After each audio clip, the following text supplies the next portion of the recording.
Hello guys, welcome to my Georgia runoff prediction. A lot has happened the last few weeks that has made these two races more competitive. And let's start. So, in the last few weeks, Trump has taken a bit of a dive in his overall popularity.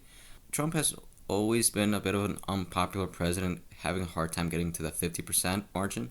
What should scare Republicans right now is the fact that there has been a bit 2-point dive within the last weeks, just before the election in Georgia, to around 42.5. Even though it's not a lot, it could just make that difference needed in Georgia. Bad sign for them. And the energy that Democrats have at the moment is pretty decent, so early voting numbers are quite benefiting for them. And a lot of people are seeing this as well. Turnout has been really good and amazing for Democrats, and this is just what they needed. As seen by the fact that young turnout at the moment is, let me see, especially for a runoff election, which most of the time does not benefit Democrats. And also, the counties overall are doing really good with turnout, and turnout always benefits Democrats, but even then, it's a really close election. And the total early votes at the moment is setting just slightly above 3 million people. So many pundits and I are seeing that the tides are changing. Here's Predicted, which is a site in which people bet on who's going to be the winner on an election. And people here believe that it's going to be a win for the Georgia special election for the Democrats, but Purdue has the slight advantage right now. As you can see, Warnock has a bit of a higher lead at the moment, 8 more cents, while Purdue only has 3 cents. So this is another reason why I believe at least one Democrat will win, if not both. Also, another point. Those who voted for Purdue or Loeffler back in November, while also voting for Joe Biden, after what has happened in the last few weeks with Trump and him saying the election was rigged, basically telling those voters that, hey, you might have voted for a Republican down the ballot, but since you didn't vote for a Republican for the presidency, then your vote is valid. You want those voters to vote again for a Republican? They're going to remember that. But don't forget that there are still going to be split ticket voters, with some voting for Warnock and also voting for Purdue, which is why I'm not as sure who's going to win here. And those split ticket voters might just be the difference of if it's going to be a double Democratic win or just a 1-1 win for everyone. And in my opinion, I don't think Trump campaigning here is going to help that much. For example, him describing the Republican Senate as pathetic or not helping him enough to contest the election is not helping him at all, nor the Republican Party.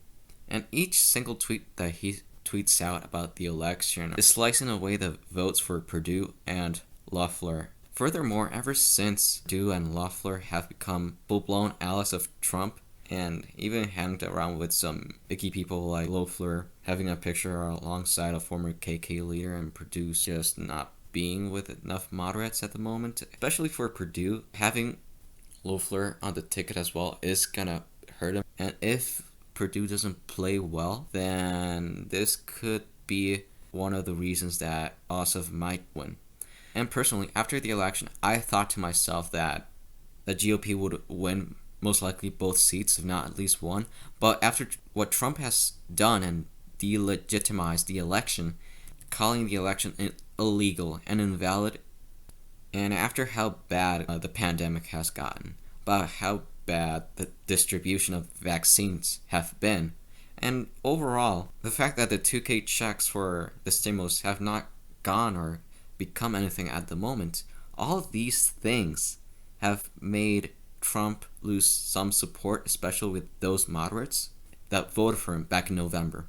And those people that he has turned off from the GOP after the election will affect the Senate race in Georgia for sure, since both Loeffler and Purdue are extremely Trump allies, and if you are a conservative that does not like Trump anymore, why would you bother voting for Loeffler and Purdue in this election then?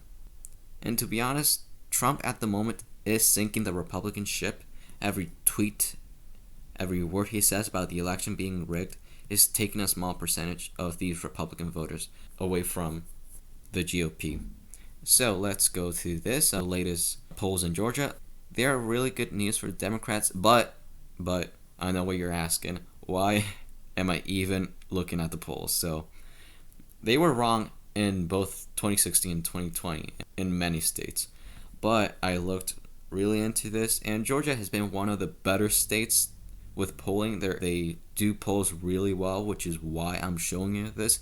And if it wasn't for that, I wouldn't even say the word polls, but I just find this interesting, and I do see this as a okay, at least reliable source. So, as you can see, they say that Warnock has an overall 1.8 advantage over Loeffler, while Ossoff has a 1.2.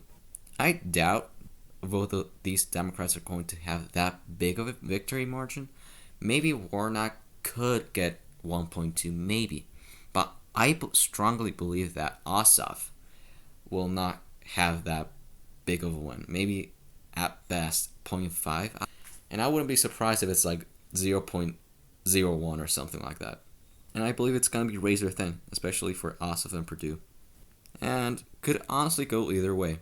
Perdue is a decent candidate. He has good qualities to run. There's maybe some things that could turn off some voters, but, he's good enough to run and will make this race razor thin for both of them. And another reason I believe that this election is going to go this way is the hardcore Trump supporters saying things like their election was rigged and stuff. For example, this one person I found it says, "I think it's crazy for me to cast a ballot knowing my vote will not count." And this is not only one person, this is a small minority of Republican voters. And if you truly do think that the election was rigged, then you are not, of course, not going to vote in Georgia or even in the next elections, presidential ones. And there's even signs, and I think there's even a couple billboards out there saying people not to vote. Trump, has said these things, as I've said before, illegal and invalid. And I believe he's doing this as a way to backstab the Republican Party for not helping him enough at contesting the election.